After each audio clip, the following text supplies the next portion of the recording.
Pembacaan Alkitab pada hari Minggu ini terambil dari kitab Lukas 1 ayat 26 sampai dengan 38.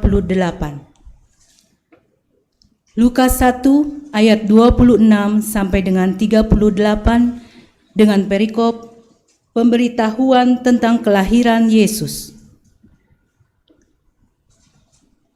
Dalam bulan yang ke-6, Allah menyuruh malaikat Gabriel pergi ke sebuah kota di Galilea bernama Nazaret, kepada seorang perawan yang bertunangan dengan seorang bernama Yusuf dari keluarga Daud. Nama perawan itu Maria. Ketika malaikat itu masuk ke rumah Maria, ia berkata, "Salam, hai engkau yang dikaruniai Tuhan, Tuhan menyertai engkau." Maria terkejut mendengar perkataan itu, lalu bertanya di dalam hatinya, "Apakah arti salam itu?" Kata malaikat itu kepadanya, "Jangan takut, hai Maria, sebab engkau beroleh kasih karunia di hadapan Allah. Sesungguhnya engkau akan mengandung dan akan melahirkan seorang anak laki-laki, dan hendaklah engkau menamai dia Yesus. Ia akan menjadi besar dan akan disebut Anak Allah yang Maha Tinggi, dan Tuhan Allah akan mengaruniakan kepadanya tahta Daud bapa leluhurnya, dan ia akan menjadi raja atas kaum keturunan Yakub sampai selama-lamanya, dan kerajaannya tidak akan berkesudahan." Kata Maria kepada malaikat itu, "Bagaimana hal itu mungkin terjadi? Karena aku belum bersuami." Jawab malaikat itu kepadanya, "Roh Kudus akan turun atasmu, dan kuasa Allah yang Maha Tinggi akan menaungi engkau. Sebab itu, anak yang akan kau lahirkan itu akan disebut Kudus, Anak Allah. Dan sesungguhnya Elisabet, anak sanakmu itu, ia pun sedang mengandung seorang anak laki-laki pada hari tuanya, dan inilah bulan yang ke-6 bagi dia, yang disebut mandul itu. Sebab bagi Allah tidak ada yang mustahil." Kata Maria, "Sesungguhnya aku ini adalah hamba Tuhan.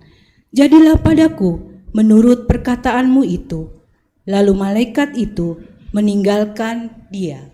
Demikianlah pembacaan Alkitab. Hendaklah firman Tuhan diam dengan segala kekayaannya di antara kamu, dan ucaplah syukur kepada Allah.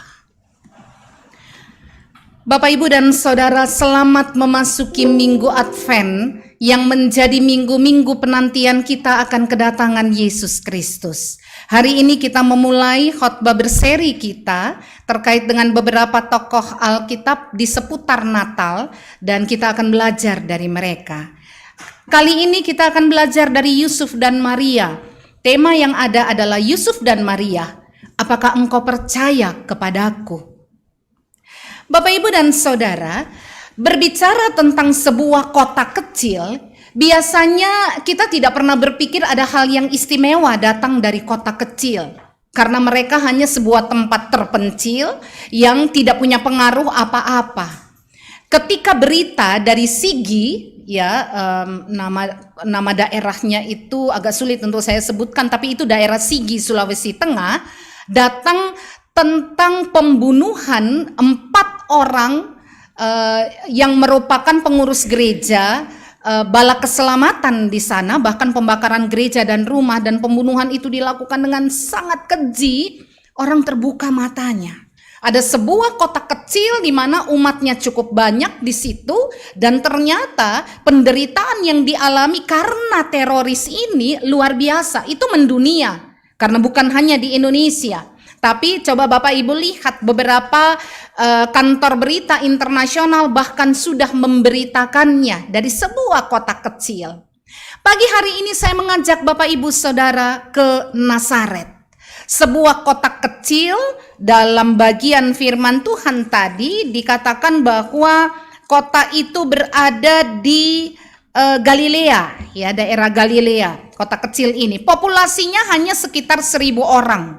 Jadi tidak terlalu banyak. ya, orang yang hidup di dalamnya.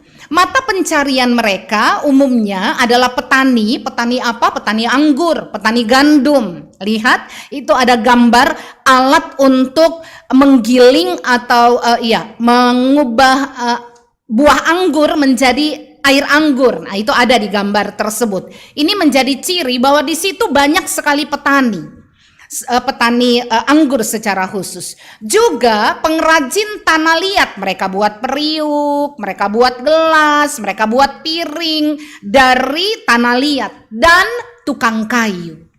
Ya, nah, profesi-profesi ini bukan hanya dilakukan begitu, tapi mereka juga membuka semacam toko-toko kecil untuk menjual hasil produk mereka. Salah satunya yang punya toko adalah Yusuf. Dia adalah seorang tukang kayu yang berasal dari kota Nazaret. Nah, Yusuf ini bertunangan dengan seorang perempuan bernama Maria. Bapak Ibu Saudara, ini foto asli, tetapi ini dari film Mary and Joseph, A Story of Faith. Ya, jadi ini gambar saya ambil dari cerita sebuah film. Usia Yusuf dan Maria pada saat itu antara 16 sampai 18 tahun. Kenapa saya ambil gambar ini? Karena gambar ini yang paling mendekati usia dari Yusuf dan Maria. Ya, profil mereka menggambarkan anak muda usia 16 sampai 18 tahun.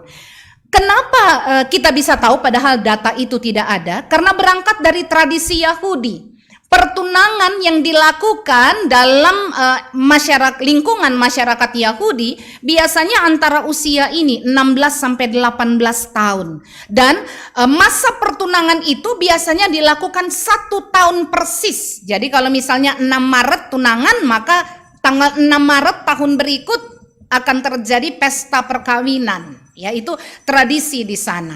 Dan masa pertunangan ini merupakan sebuah masa ikatan.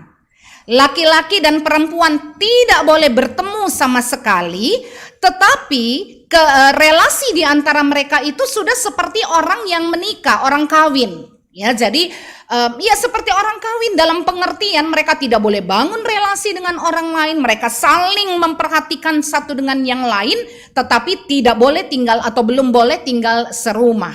Inilah kondisi dari Yusuf dan Maria. Kita sudah tahu Yusuf adalah seorang tukang kayu. Kalau kita baca di Matius 1, di situ bahkan diberitahu Yusuf itu keturunan dari Raja Daud. Siapa Maria?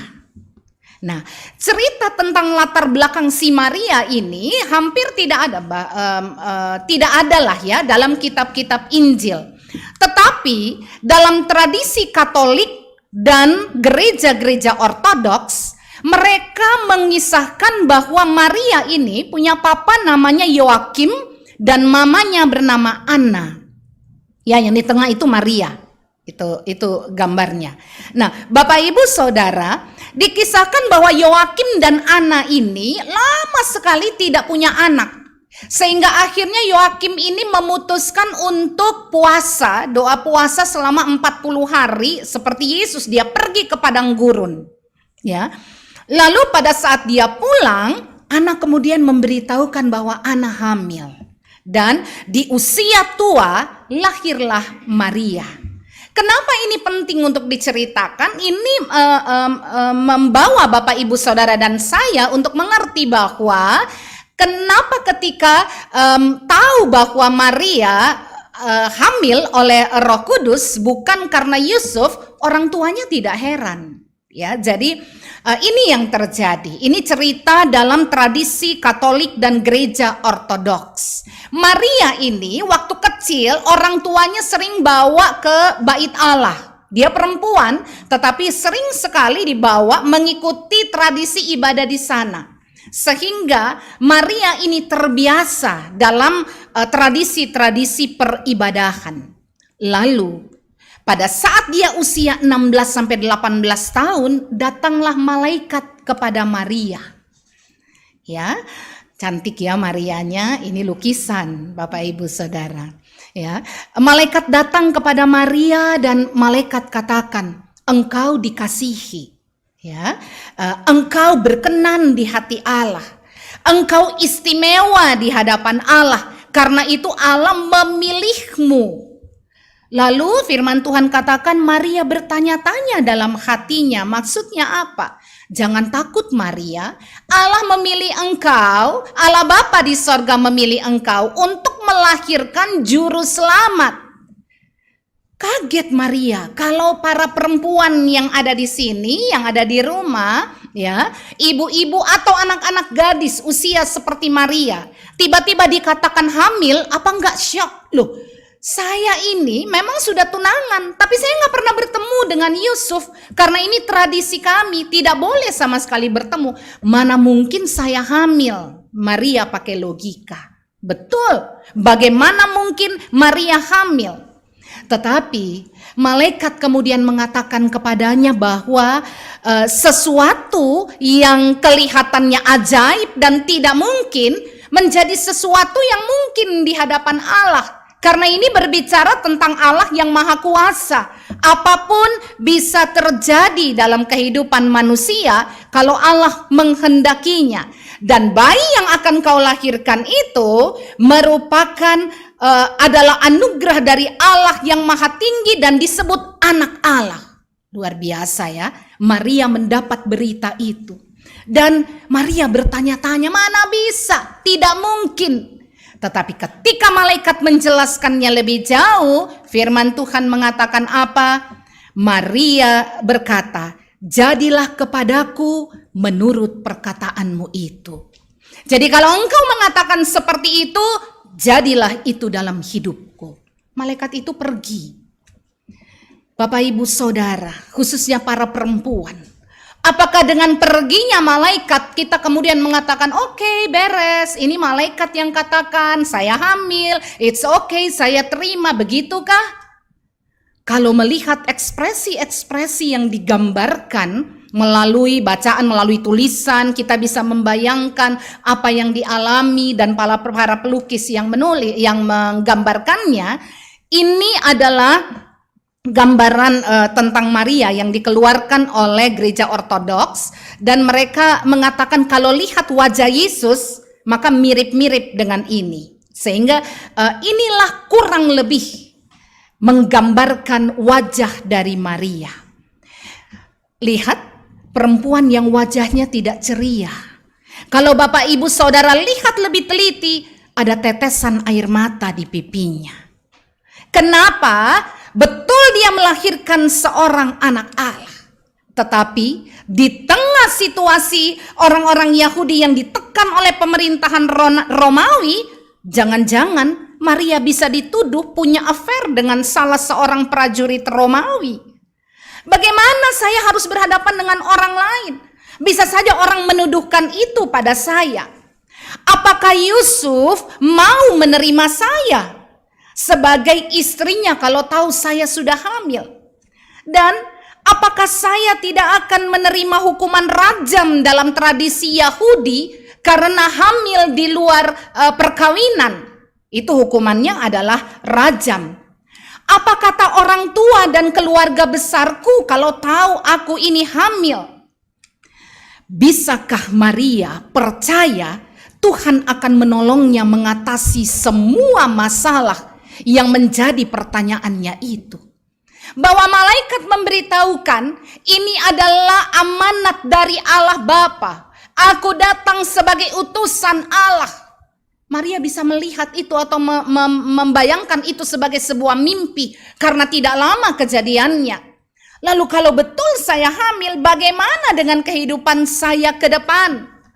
Bapak Ibu Saudara bisa bayangkan betapa khawatirnya Maria. Bisakah dia percaya pada Allah? Bahwa semua hal yang akan aku hadapi di depan ini, Allah pasti mendampingiku. Ini kan anak Allah.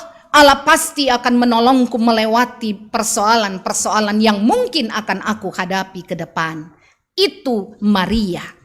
Bagaimana dengan tunangannya Yusuf? Saya ambil gambar ini yang menggambarkan keterkejutan Yusuf ketika dalam mimpinya dia melihat malaikat datang untuk berbicara kepadanya. Lalu ketika Yusuf mendengar berita bahwa tunangannya hamil, bisakah dia percaya pada Maria? Betulkah ini bukan anak orang lain? Betulkah ini bukan hasil perselingkuhan? Benarkah ini bukan karena affair dengan tentara Romawi?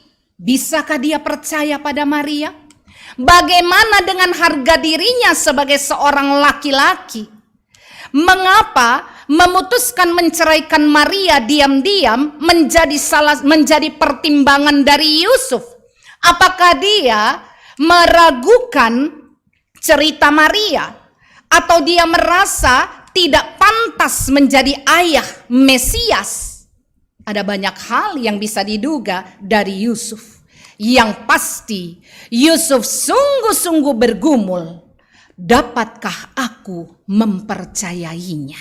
Siapanya itu? Maria, juga Allah melalui malaikat yang datang kepadanya. Kalau aku tidak menceraikannya diam-diam, bisakah aku percaya bahwa betul kehamilan itu karena Roh Kudus? Bisakah aku percaya, ini semua mainannya logika ya, bisakah aku percaya bahwa ini adalah anugerah Allah, bahwa memang Maria adalah pilihan Allah untuk melahirkan juru selamat? Tidak diceritakan sama sekali apakah setelah malaikat datang pada Maria, Maria langsung pergi ke Yusuf untuk bercerita. Tidak ada diceritakan. Tapi yang diceritakan adalah Maria pergi ke Elisabet. Kenapa? Karena malaikat katakan dalam perikop tadi dibacakan bahwa malaikat katakan Elisabet yang sudah tua itu pun sedang mengandung seorang anak laki-laki. Dia pergi dari Nazaret, mampir Yeriko, mampir Yerusalem, pergi ke Ein Karem. Ein Karem ini sedikit berbeda tempat dari Bethlehem. Tapi bukan Bethlehem ya, karena Elisabet tinggal di situ bersama dengan Zakaria. Dia datang ke tempat itu bukan hanya untuk melihat keajaiban Allah, tetapi dia ingin membuktikan bahwa apa yang Allah katakan melalui malaikat benar adanya. Perkiraan Maria perjalanan lalu kembali lagi ke Nazaret memakan waktu antara 2-3 bulan. Perutnya sudah mulai membesar.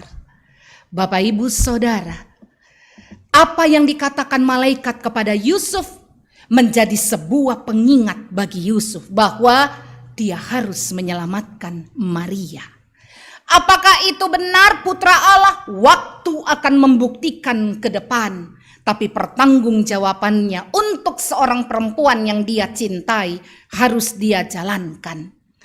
Dan apa yang kita lihat Bapak Ibu dan Saudara dari pertanyaan-pertanyaan tadi, kalau mereka punya relasi yang intim, maka itu akan bisa membangun kepercayaan. Kalau mereka punya kekuatan relasi yang kuat, kepercayaan itu bisa dibangun. Dan relasi tersebut harus dibangun juga dengan kepercayaan. Jadi Bapak Ibu Saudara, ini bicara tentang kita dengan Tuhan.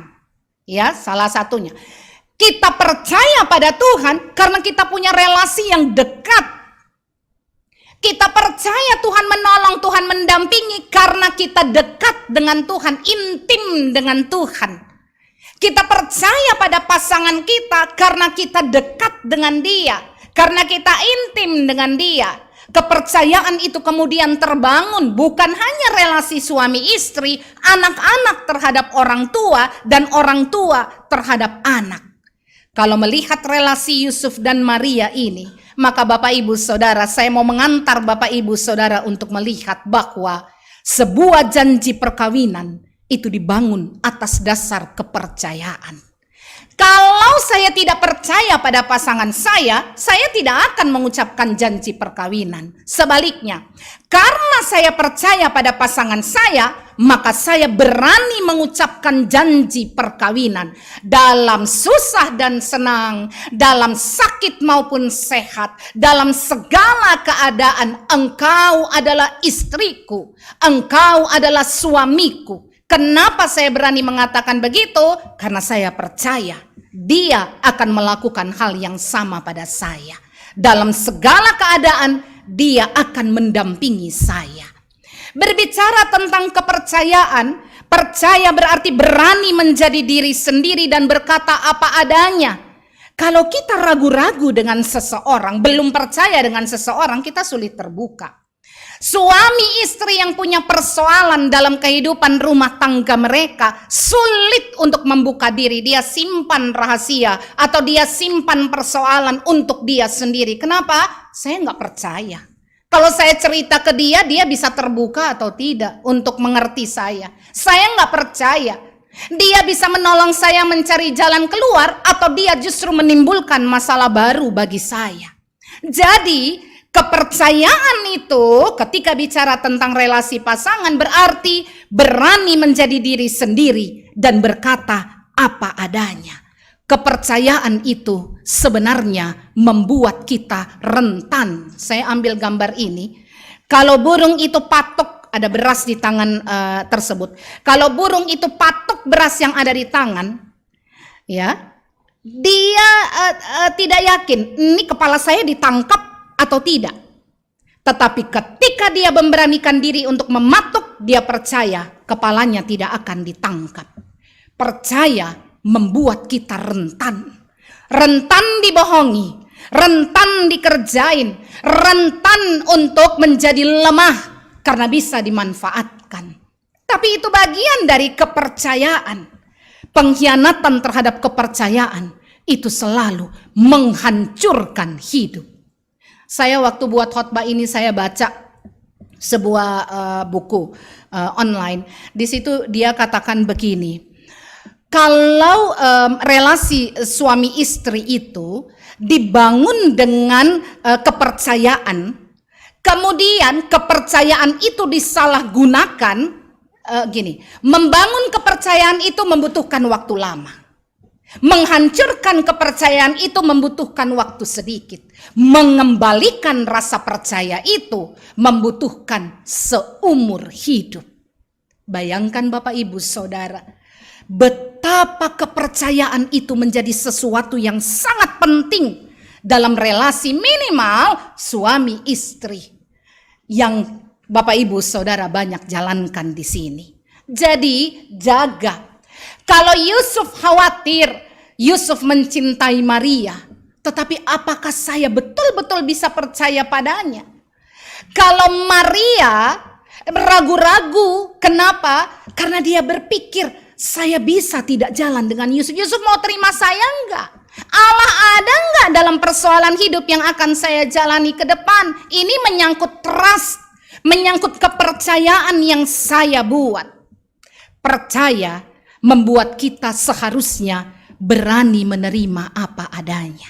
Bahwa kita rentan ketika percaya, betul. Tetapi kita harus berani menerima apa adanya. Ketika kita berani untuk membangun relasi dengan seseorang, kita percaya pada dia, terima dia apa adanya. Dia kembali untuk kita. Dan kita harus membangun kepercayaan itu kembali, terima dia apa adanya. Bahwa dia sudah pernah rusak, dia sudah pernah hancur, dia sudah pernah sakit, parah, jatuh, dan masuk dalam kegelapan. Ketika dia kembali untuk membangun trust itu, memang benar kita harus menerima dia apa adanya. Itu kepercayaan yang kita bangun antara kita dan pasangan. Tetapi ketika berbicara dengan Tuhan, maka sebenarnya dia menjadi poin yang paling penting. Kepercayaan antara kita bisa berjalan dengan baik kalau masing-masing ini membangun trust yang besar kepada Tuhan. Karena orang yang percaya sungguh kepada Tuhan, mereka tidak akan pernah menyia-nyiakan relasi mereka dengan sesama. Mengapa? Karena kalau saya merusak kepercayaan saya terhadap pasangan saya, maka ini artinya saya merusak relasi saya dengan Tuhan. Dan orang yang punya relasi ini yang saya katakan di awal, punya relasi kuat dengan Tuhan, mereka akan menjaga betul kepercayaan yang ada di antara mereka. Relasi suami istri akan menjadi sebuah relasi yang baik. Bapak, Ibu, dan Saudara, belajar dari Yusuf dan Maria. Apa pelajaran kita hari ini? Pertama, mulailah membangun relasi dengan percaya pada diri sendiri, bahwa saya bisa dipercayai, bahwa saya ini bisa bertanggung jawab terhadap sesuatu yang akan kita jalani ke depan. Mulailah membangun relasi dengan percaya pada diri sendiri, lalu bangun kepercayaan pada pasanganmu dengan pasanganmu dan jaga kepercayaan itu. Jadi mulai dari diri sendiri dulu. Kalau kita belum yakin saya ini orang yang bisa dipercayai, nggak usah kawin, saudara. Kepercuma masuk dalam perkawinan kalau kita orang yang tidak bisa dipercayai. Tapi kalau saya sudah masuk dalam perkawinan, ternyata dalam perkawinan itu saya merusak kepercayaan itu, ingat saudara, Bapak Ibu, kita harus memperbaikinya. Butuh waktu panjang, karena membangun rasa percaya orang pada kita tidak semudah membalik telapak tangan. Jadi kalau sudah punya relasi yang baik, jaga itu. Dan kalau kita mau membangun kepercayaan, maka konsisten jaga kepercayaan itu. Yusuf dan Maria, relasi mereka kemudian begitu kuat. Sampai kapan? Sampai Allah panggil mereka pulang. Mereka hadapi semua konflik sendiri. Saya kemarin pimpin pembinaan presbiter tambahan. Dan ada seorang ibu yang tanya kepada saya, Bu Pendeta, apa jaminan bahwa kalau kami jadi presbiter, ada persoalan dalam keluarga atau dalam pelayanan kami, Tuhan pasti tolong. Apa jaminannya? Tolong Ibu Pendeta berikan itu. Saya kasih contoh Yusuf dan Maria. Ketika malaikat datang berbicara kepada Maria, engkau akan melahirkan seorang anak laki-laki. Dia adalah juru selamat. Dia disebut anak Allah yang maha tinggi. Malaikat pergi. Kapan dia kembali? Kembalinya kepada gembala-gembala di padang. Ketika Yusuf dan Maria harus menghadapi semua konflik dalam hidup mereka, perjalanan panjang menuju ke Bethlehem tidak mudah untuk seseorang yang sedang hamil. Jalanannya tidak mulus, tapi ada banyak jalan berbatu, naik turun, mesti berhenti sebentar, jalan lagi. Tetapi tanpa malaikat pun mereka berhasil melewatinya. Kenapa? Karena mereka percaya Allah yang sudah memberikan. Caranya menyertai tidak harus sama dengan apa yang kita mau. Jadi penyertaan Allah itu jangan pakai prediksi. Mestinya begini, harusnya begitu. Kenapa jadi begini? Bapak Ibu Saudara, ketika berjalan bersama dengan Tuhan, biarkan Dia atur. Percaya kepada Dia, maka hasil yang akan kita lihat. Pelajaran yang kedua, kita akan mengalami, saya terjemahkan langsung, kita akan mengalami sukacita ketika kita belajar untuk percaya. Jadi orang yang bisa dipercaya dan percaya pada pasangannya lah katakan, mereka akan bersukacita. Kenapa? Mau orang telepon dia, perempuan siapa kayak telepon, laki-laki siapa kayak telepon, saya tenang-tenang aja. Saya percaya kok sama dia. Dia pergi meeting pulang pagi, saya tenang aja. Jam tidur ya saya tidur. Kenapa? Karena saya percaya dengan dia. Jadi joy, sukacita, itu yang harus kita alami. Kemampuan Yusuf dan Maria menghadapi semua persoalan karena mereka saling percaya dan mereka hadapi persoalan itu dengan kebahagiaan, dengan sukacita sampai maut menjemput mereka satu persatu. Ya, kalau kita lihat dalam cerita-cerita mereka kemudian punya anak dan anak-anak itu juga membahagiakan kehidupan mereka. Kenapa? Karena ada kepercayaan yang dibangun dari sebuah masalah besar ketika kehamilan itu datang tanpa mereka harapkan sama sekali. Yang terakhir Bapak Ibu Saudara, selama kepercayaan kepada Allah mendominasi, kita tidak akan mengabaikan rasa percaya pasangan. Allah yang utama, yang saya katakan tadi, punya relasi baik dengan Dia, kita akan punya relasi baik dengan pasangan. Amsal 3 ayat 5 mengatakan, percayalah kepada Tuhan dengan segenap hatimu, janganlah bersandar pada pengertianmu sendiri. Percaya pada Allah, jangan pakai otak kita, pikiran kita. Seberapa besar kepercayaan saudara pada Allah saat ini? Saudara sedang mengalami persoalan dalam kehidupan rumah tanggamu. Karena masalah ekonomi, karena masalah orang lain, karena masalah apapun. Saudara tetap percaya pada Allah, bukan? Saudara sedang punya persoalan dalam keluarga, tapi saudara suami istri saling percaya, maka makin kuatlah dalam Tuhan. Persoalan akan selesai. Saya akan mengakhiri khotbah ini dengan mengajak Bapak Ibu Saudara, khususnya mereka yang punya pasangan di sampingnya saat ini, pegang tangan pasangan Bapak Ibu. Dan buat yang tidak ada pasangannya, mungkin lagi ke pasar, mungkin lagi keluar sebentar di gereja, tetapi pasangannya tidak ikut, taruh tangan di dada, pegang tangan pasangan saudara di hati saudara. Saya berdoa, Bapa di sorga, ikatkan terus cinta kasih yang ada dalam diri para suami istri, anak-anak Tuhan ini. Bangun terus kepercayaan di antara mereka dan mereka dengan Tuhan. Ajarkan kami untuk terus koreksi diri, agar relasi perkawinan kami terus membaik waktu ke waktu. Ikatkan kami dalam tali kasih Tuhan yang kuat. Dan hamba berdoa Tuhan untuk mereka yang saat ini sedang punya persoalan perkawinan. Suami pergi dari rumah, masalah terus membesar sehingga perpisahan kelihatannya sudah di ambang pintu atau apapun masalah itu Tuhan. Pagi hari ini Tuhan, kami pegang hati mereka dalam nama Yesus. Kami mohon Tuhan, Engkau berbicara kepada mereka secara khusus. Engkau buka pikiran dan hati mereka supaya mereka belajar percaya penuh kepada Tuhan.